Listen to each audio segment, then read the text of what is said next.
আমার বড় আপুর মৃত্যুর আজ ৫ মাস। তার ১০ বছরের সংসার ছিল। ২টি ছেলে মেয়ে রেখে আপু মারা যায়। বড় ছেলের বয়স ৫ বছর আর ছোট মেয়েটার ২০ মাস। দুলাভাই চট্টগ্রামের একটি কলেজের শিক্ষক, বয়স ৪৫। আমার আপা ও চট্টগ্রামের একটি নামকরা হাই স্কুলের সহকারী প্রধান শিক্ষিকা ছিলেন। আপা মারা যাওয়ার পর ভাইয়া কলেজ থেকে এসে বাচ্চার দেখাশোনা সব মিলে হিমশিম খেয়ে যায়।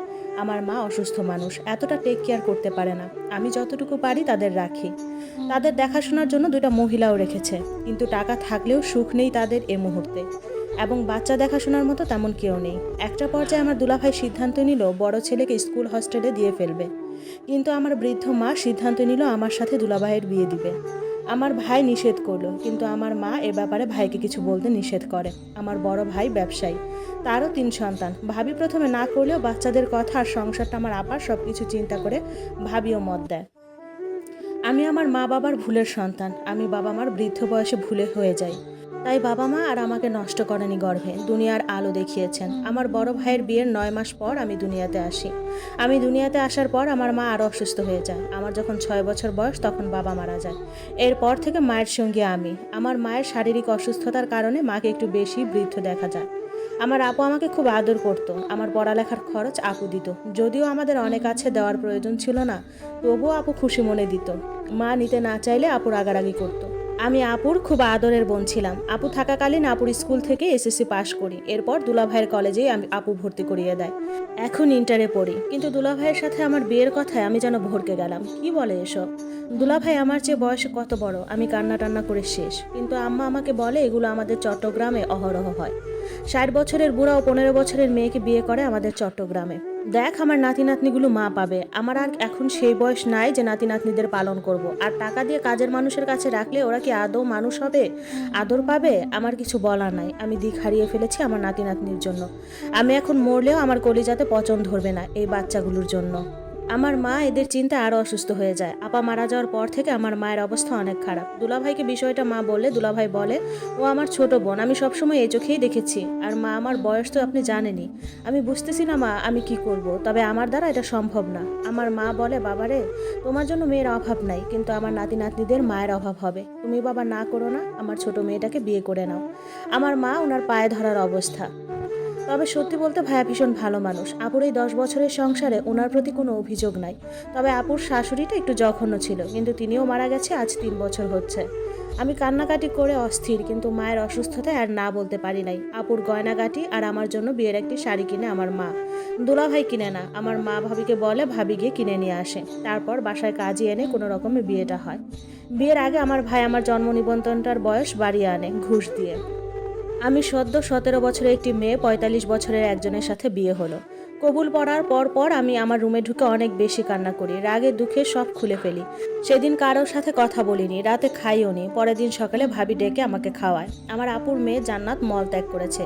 ওকে পরিষ্কার করে খাওয়ালাম। ছেলে মেহেদি বসে বসে টিভি দেখছে। আমি চুপচাপ ওদের পাশে বসে আছি জান্নাতকে কোলে নিয়ে। আমার মন ভালো নেই। লম্বা সময় ধরে বসে রইলাম। ভাবির মোবাইলে কল এসেছে। কাউসার কল দিয়েছে। জান্নাতের বাবার পুরো নাম মোহাম্মদ কাউসার হামিদ। সবাই কাউসার স্যার ডাকে, তবে আপু শুধু হামিদ ডাকতো। ভাবিকে আমার কথা জিজ্ঞেস করছে, আমি কি করছি, কিছু খেয়েছি কিনা। তারপর বাচ্চাদের সাথেও কথা বলল। এভাবেই কেটে গেল ১৫টা দিন। ১৫ দিন পর আমার মা বলল, এবার শ্বশুরবাড়ি যা, মেহেদিরও পড়ালেখার ক্ষতি হচ্ছে, তাছাড়া নিজের সংসার ধর। আমি মায়ের সাথে কথা বললাম না। রাতের বেলা উনি আসলেন আমাদের নিতে। আমার ভাই আমাদের সাথে যাবে আমাদের দিয়ে আসতে। কান্না করতে করতে যাচ্ছি আর ভাবছি আমার জীবনটা কি থেকে কি হয়ে গেল। মেহেদি বলল, আম্মু কান্না কেন করো, তোমাকে আমি ভীষণ ভালোবাসি। তাদের একতলা ঘরের সামনে দাঁড়ালাম। বাড়িটা আপু আর দুলাভাই দুজনের টাকা দিয়ে ডেকোরেশন আর টাইলস করা। গাড়িটাও আপু আর দুলাভাই দুজনে মিলে কিনেছে। তাদের কত সুখের সংসার ছিল। আর আজ আপু নেই, আপুর জায়গায় আমি। ঘরে গিয়ে জান্নাতকে শুয়ে দিলাম। জান্নাত গাড়িতে ঘুমিয়ে গিয়েছিল। ভাই আমাদের দিয়ে চলে গেল। মেহেদি ওর বাবার সাথে ঘুমালো আর আমি জান্নাতকে নিয়ে। আমাকে বিয়ে করে বাসায় আনার পর থেকে সবাই দেখতে আসতো, বাচ্চাদের আদর করে যেত, আমাকে বলতো নিজের সন্তানের মতো মানুষ করবে। কাউসার হামিদের যত আত্মীয় স্বজন আছে সবাই আসতো। আমি তাদের যতটা পারতাম মেহমানদারি করতাম। একা হাতে মেহমানদের জন্য রান্না করা, বাচ্চাদের দেখাশোনা, হাঁপিয়ে যেতাম আমি। বাসায় যদিও সাহায্যকারী ছিল, তারপরে আমার করতে হতো। উনি সারাদিন কলেজ করে এসে তারপর কলেজের ছেলে মেয়েদের প্রাইভেট পড়াতো। এরপর বাজার করতে যেত। বাসায় তেমন একটা কথা বলতেন না, গম্ভীর টাইপ থাকতেন। ওনার সাথে আমার যান্ত্রিক জীবন হয়ে গিয়েছিল। রাত 7টায় বাসায় আসতেন, এরপর গোসল করে বাচ্চাদের সাথে একটু কথা বলে খেয়ে ঘুমিয়ে পড়তেন। প্রতিদিন বের হওয়ার সময় জিজ্ঞেস করতেন কি লাগবে না লাগবে, বাজার সদাই এটা সেটা। প্রতিদিন যাওয়ার সময় 100 টাকা করে টেবিলের উপরে রেখে যেতেন, কারণ মেহেদিকে স্কুল থেকে আনার সময় এটা সেটার বায়না করতো এই জন্য। এভাবে কেটে যায় বিবাহের 15 দিন। আমার মা, ভাই, ভাবি ফোন করতো, সবসময় খবরাখবর নিত। রাতের বেলা উনি বাসায় আসলে ওনাকে গোসলের জন্য সব এগিয়ে দিই, তারপর নাস্তা দিই। নাস্তা খেতে খেতে উনি আমায় বলল, 2টা দিন অপেক্ষা করো, আমার ছোট ফুপু আসবে, উনি আসলে ওনার কাছে বাবুনিকে রেখে তারপর কলেজে যে। আমি বললাম ঠিক আছে। আমি আর তেমন কিছু বললাম না, চুপচাপ রাতের খাবার খেয়ে বাবুনিকে নিয়ে শুয়ে পড়েছি। মেহেদি আজকে আমার সাথে শুয়েছে। আমার এমন জীবন আমি একটুও ভাবিনি। জীবনে কত স্বপ্ন, কত আশা, সব শেষ। কারো ঘরের ঘরণী হব, হাসবো, ঘুরবো, দুষ্টুমি করব, সারাদিন সারা রাত গল্প করব, কিন্তু আমার সাথে এটা হলোটা কি? ছোট ফুপু আশায় আমার সাথে ওনাকে এখন থেকে থাকতে হবে। তো মেহেদি ফুপুর কাছে ঘুমাবে এমন বায়না ধরেছে। আমি দিতে চাইলাম না, কিন্তু ও ওখানে গিয়ে শুয়ে পড়েছে। উনি বললেন আজ আমরা একসাথে থাকবো। উনি আমাদের রুমে গিয়ে বাবুনিকে নিয়ে শুয়ে পড়লেন। আমার যেতে ইচ্ছে করছে না। আমি অনেক সময় ধরে ড্রয়িং রুমে বসে টিভি দেখছি। রাত প্রায় 2টা। ছোট ফুপু উঠে আমাকে দেখে চমকে গেলেন, জিজ্ঞেস করলেন এখানে কেন বসে আছি। আমি বললাম মাত্র বসেছি। কিছু লাগবে ফুপু? না, তাহাজ্জুদ পড়তে উঠেছি। যা রুমে যা, ঘুমা গিয়ে। আমি পা টিপে টিপে রুমে গেলাম। বাবুনিকে মাঝখানে রেখে আমি সাইডে শুয়ে পড়েছি। চোখ প্রায় লেগে এসেছে, এমন সময় বাবুনির গায়ের উপর দিয়ে আমাকে উনি জড়িয়ে ধরলেন। আমি আস্তে করে হাতটা সরিয়ে দিলাম। আমি আরেকটু সাইড হয়ে ঘুমিয়ে পড়েছি। হঠাৎ ঘুম ভেঙে অনুভব করেছি আমার শরীরে কারো হাত, আমাকে উনি জড়িয়ে ধরেছেন। বাবুনি মাঝখানে নেই। ওনাকে বললাম আজ না। উনি কিছু শুনলেন না, আরও শক্ত করে জড়িয়ে ধরলেন।